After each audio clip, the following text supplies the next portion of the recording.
He ordered the swallow to pluck out one of them. उसने अबाबिल को आदेश दिया कि उनमें से एक निकाल ले, प्लक आउट कर ले। मतलब प्रिंस की जो आँखें थीं नीलम की बनी हुई थीं, तो प्रिंस ने आदेश दिया कि उसमें से एक आँखें निकाल लें। And take it to the playwright, और उसे ले जा कर के नाटक लिखने वाले राइटर को दे दें। He will sell it to the jeweller, वह उसे जौहरी को बेच देगा। एंड बाई फायरवुड, और जलाने के लिए लकड़ी ख़रीद लेगा। याद रहे कि प्ले राइट को बहुत ठंडक लग रही थी और वो अपना नाटक लिखना पूरा नहीं कर पा रहा था। And finish firewood and finish his play, he said, और वो अपना प्ले पूरा कर ले, उसने कहा।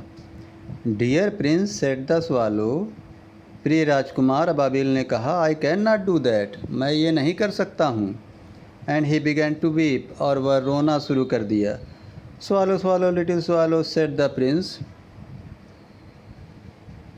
अबाबिल अबाबिल, छोटे अबाबिल, राजकुमार ने कहा, do as I command you, वही करो जो मैंने आपको आदेश दिया। So the swallow plucked out the prince eye, इसलिए अबाबिल ने राजकुमार की आँखें निकाल ली। And flew away to the young man's garret, और उस नौजवान आदमी के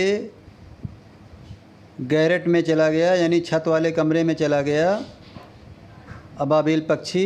it was easy enough to get in as there was a hole in the roof, उस कमरे में गेट इन होना यानी उस कमरे में जाना बहुत ही सरल था, क्योंकि छत में एक छेद था, होल था। थ्रू दिस ही डार्टेड, इसी छेद से वह नीचे उतर गया। And came in to the room, और रूम में चला आया। The young man had his head buried in his hands, नौजवान आदमी अपने हाथ में अपना सर छिपाए हुए या दबाए हुए था। So he did not hear the flutter of the bird's wing, इसलिए उसने चिड़िए के पंखों के फड़फड़ाने की आवाज़ नहीं सुन पाया। And when he looked up, और जब उसने ऊपर देखा, he found the beautiful sapphire lying on the withered violet, उसने बहुत सुंदर सा नीलम देखा जो कि सूखे हुए बैगनी फूलों के पास ही पड़े थे।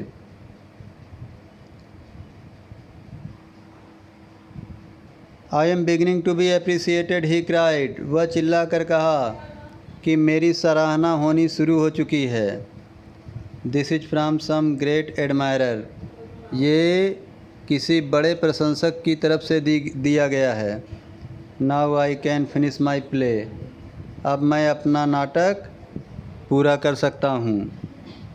And he looked quite happy, और वो बड़ा खुश दिखता था। The next day the swallow flew down to the harbour, अगले दिन अबाबिल नीचे बंदरगाह की तरफ उड़ कर गई। ही सैट ऑन द मस्त ऑफ ए लार्ज वेसल, वह एक बहुत बड़ी जहाज़ के मस्त पर बैठ गई। मस्त का मतलब होता है बीच वाले हिस्से पर बैठ गई। And watched the sailors working, और सेलर्स लोगों को, नाविक लोगों को काम करते हुए देखा। I am going to Egypt cried the swallow, अबाबिल ने चिल्ला कर कहा कि मैं मिस्र जा रहा हूँ। बट नो बडी माइंडेड, लेकिन किसी ने उसकी बात पर ध्यान नहीं दिया। And when the moon rose, और जब चंद्रमा निकला, he flew back to the happy prince, वह वापस खुश राजकुमार के पास उड़ कर गई। I have come to bid you goodbye, he cried, अबाबिल चिल्ला कर बोला कि मैं आपको गुड बाय करने आया हूँ, मतलब कि जाने से पहले जो गुड बाय बोलते हैं, करने आया हूँ। Swallow swallow little swallow said the prince, अबाबिल अबाबिल, छोटे अबाबिल, राजकुमार ने कहा, will you not stay with me one night longer, क्या तुम मेरे साथ एक रात और नहीं रुक सकते हो, रुकोगे? It is a winter answered the swallow, ये जाड़े का मौसम है, अबाबिल ने उत्तर दिया। And the snow will soon be here, और बहुत जल्दी यहाँ पर बर्फ़ गिरने लगेगी। In Egypt the sun is warm on the green palm trees. मिस्र में हरे हरे ताड़ के पेड़ के ऊपर गर्म गर्म सूरज निकला हुआ है। And the crocodiles lie in the mud. और मगरमच्छ लोग दलदल या कीचड़ में लेटे हुए हैं। And look lazily about them, और उनकी तरफ आलसपूर्वक देख रहे हैं। In the square below said the happy prince. Happy prince कहता है, नीचे वाले चौकोर एरिया में there stands a little match girl. वहाँ पर एक छोटी माचिस वाली लड़की खड़ी है। She has let her matches fall in the gutter. उसकी माचिस जो है गटर में, नाली में गिर गई है। And they are all spoiled, और वो माचिस पूरी ख़राब हो गई है। Her father will beat her if she does not bring home some money. उसके पिताजी उसकी पिटाई करेंगे यदि वह अपने साथ घर में कुछ पैसा नहीं ले जाती है। एंड शी इज़ क्राइंग, और वो लड़की रो रही है। She has no shoes or stockings. उस लड़की के पास ना तो कोई जूता भी नहीं है और मोजा भी नहीं है। And her little head is bare, और उसका छोटा सा सर भी खुला खुला है।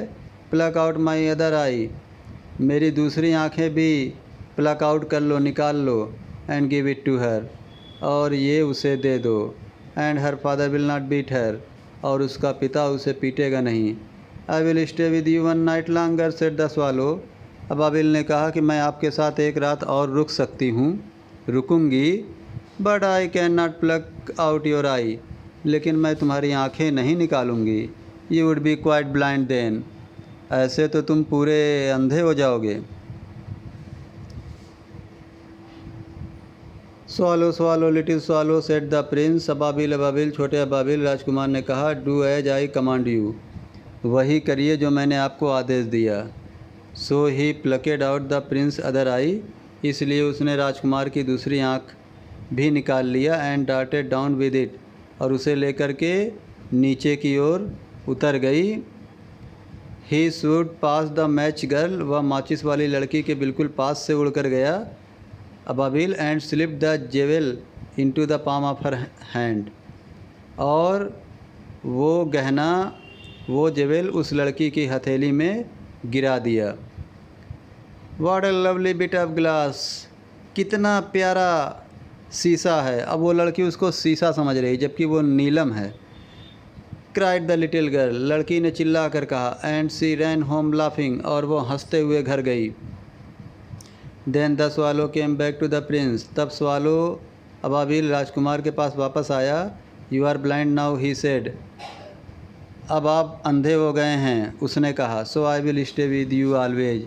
इसलिए मैं आपके साथ हमेशा रुकूंगी, ठहरी रहूँगी। Know little swallow said the poor prince. नहीं छोटे अबाबिल, बेचारे राजकुमार ने कहा। You must go away to Egypt. तुम्हें अवश्य ही मिस्र चले जाना चाहिए।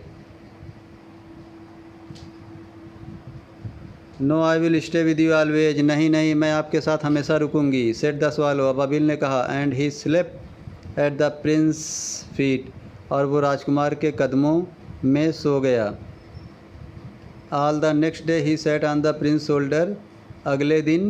अगले सारे दिन वह राजकुमार के कंधे पर बैठा रहा। And told him stories of what he had seen in strange lands, और राजकुमार को कहानियाँ सुनाता रहा जो उसने विचित्र जगहों पर देखी थी। Dear little swallow said the prince. प्यारे छोटे अबाबिल, राजकुमार ने कहा। You tell me of marvellous things. आपने मुझे अजीबोगरीब चीज़ें बताई। But more marvellous than anything is the suffering of man and women. लेकिन सबसे ज़्यादा अजीबोगरीब चीज़ ये होती, सबसे ज़्यादा अजीबोगरीब चीज़ आदमी और औरतों की परेशानी होती है। इससे ज़्यादा अजीबोगरीब चीज़ कोई नहीं होती है, राजकुमार के कहने का मतलब है। There is no mystery so great as misery. गरीबी से बड़ा कोई राज नहीं है, रहस्य नहीं है। Fly over my city little swallow. छोटे अबाबिल मेरे शहर के ऊपर से उड़िए उड़ो and tell me what you see there, और मुझे बताओ तुम वहाँ पे क्या देखते हो। So the swallow flew over the great city, इसलिए अबाबिल बड़े शहर के ऊपर से उड़ा। And saw the rich making मेरी इन देयर ब्यूटीफुल हाउसेस, उसने देखा कि अमीर लोग अपने सुंदर घरों में खुश हैं। While the beggars way sitting at the gates, जबकि भिखारी लोग गेट के पास, फाटक के पास बैठे हुए हैं। He flew into dark lanes, वह उड़ती हुई अंधेरी गली में गई। And saw the white faces of starving children looking out listlessly at the black street, और उसने भूख से मरते हुए बच्चों के सफ़ेद सफ़ेद चेहरे देखा जो काली काली सड़कों पर एकटक घूर रहे थे। Under the archway of a bridge, एक ब्रिज का जो आर्कवे होता है, चौड़ा बना होता है, नीचे से भी गाड़ियाँ जाती हैं, तो उसमें जो है शेल्टर जैसा होता है। तो under the archway of a bridge, एक ब्रिज के आर्कवे के नीचे, two little boys were lying in each others arm to try and keep themself warm, दो छोटे लड़के एक दूसरे की बाहों में लेटे हुए थे, पड़े हुए थे, अब एक दूसरे को गर्म करने की कोशिश कर रहे थे। ठंडी का मौसम था। हाउ हंग्री वी आर, कितने भूखे हम लोग हैं। दे सेड, वे बोले। You must not lie here shouted the watchman, तुम लोगों को यहाँ बिल्कुल नहीं लेटना चाहिए, वॉचमैन ने या प्रहरी ने चिल्ला कर कहा। And they wondered out into the rain, और वे बारिश में बाहर निकल गए, चलते हुए निकल गए। Then he flew back and told the prince what he had seen, तब अबाबिल वापस उड़ कर गया और राजकुमार को बताया कि उसने क्या देखा था। I am covered with fine gold said the Prince, Prince ने कहा कि मैं अच्छे सोने से, मेरा जो शरीर है अच्छे प्रकार के सोने से ढका हुआ है। प्रिंस ने कहा, you must take it off leaf by leaf and give it to the poor, तुम एक एक पत्ती करके इस सोने को निकाल लो और गरीब लोगों को दे दो। The living always think that gold can make them happy, जीवित प्राणी हमेशा सोचते हैं कि सोना उन्हें खुश बना सकता है। Leaf after leaf of the fine gold the swallow picked off till the happy prince looked quite dull and grey, पत्ती दर पत्ती छोटे अबाबिल ने राजकुमार के हैप्पी राजकुमार के शरीर से निकाल लिया। बिल्कुल राजकुमार एकदम ख़राब लगने लगा और सिलेटी कलर का दिखने लगा। Leaf after leaf of the fine gold he brought to the poor, पत्ती दर पत्ती वह सोना ले जाकर गरीबों को देता रहा। And the children faces grew rosier, और बच्चों के चेहरे गुलाब जैसे हो गए। And they laughed and played in the street, और वे हंसे और गली में खेलते थे। We have bread now they cried, वे चिल्ला कर बोले कि अब हमारे पास रोटी है। Thank you students.